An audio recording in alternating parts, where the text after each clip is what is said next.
First one is the flawless foundation, second one is the execution, and third one is the insight. The architecture that is really good with an intent of core architecture, configuring, clean setup, and prevents future chaos.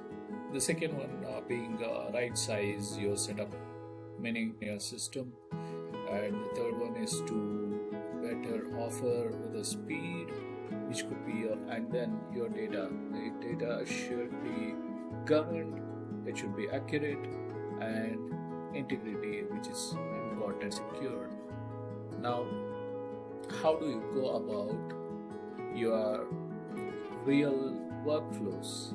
A simple one might be to do in progress done, but possibly in the real-time scenario you have backlog, then it moves to a development, then there is a code review, and for the code you have to do a QA, then with UAT, and final stage is the done status. So this could be a possible workflow which everybody will understand.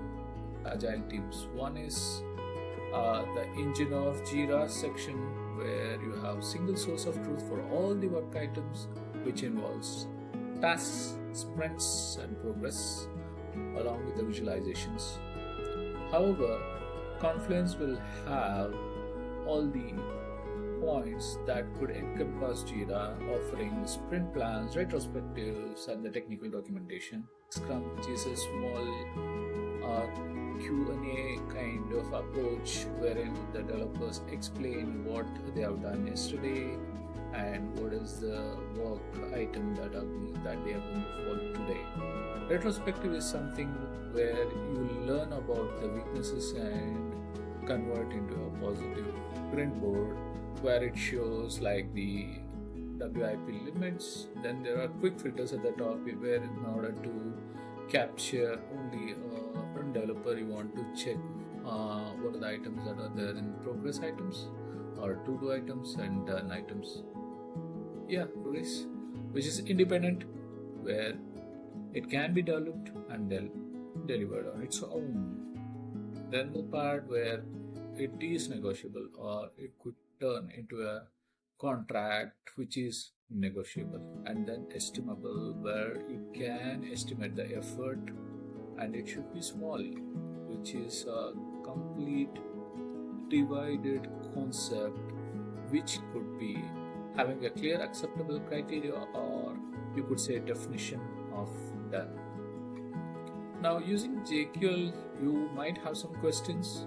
The simplest form of JQL is kind of an English language conversation, where you say that in this project, which do I select and what type of task do I select?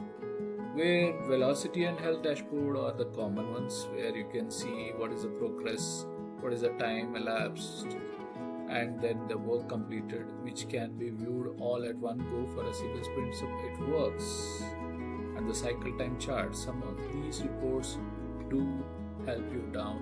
And how do you plan it, or how do you scale it? That is one kind of visibility that Jira offers.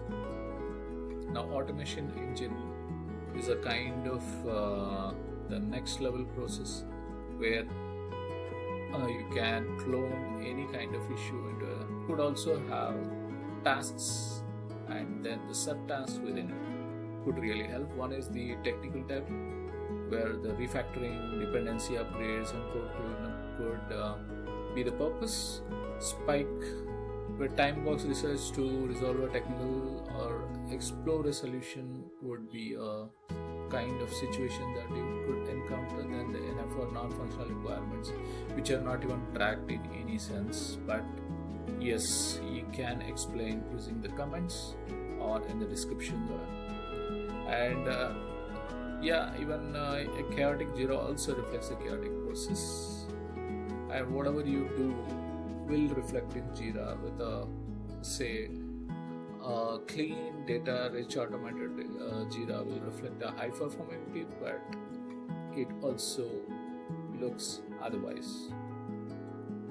Okay, we'll catch up in the next video.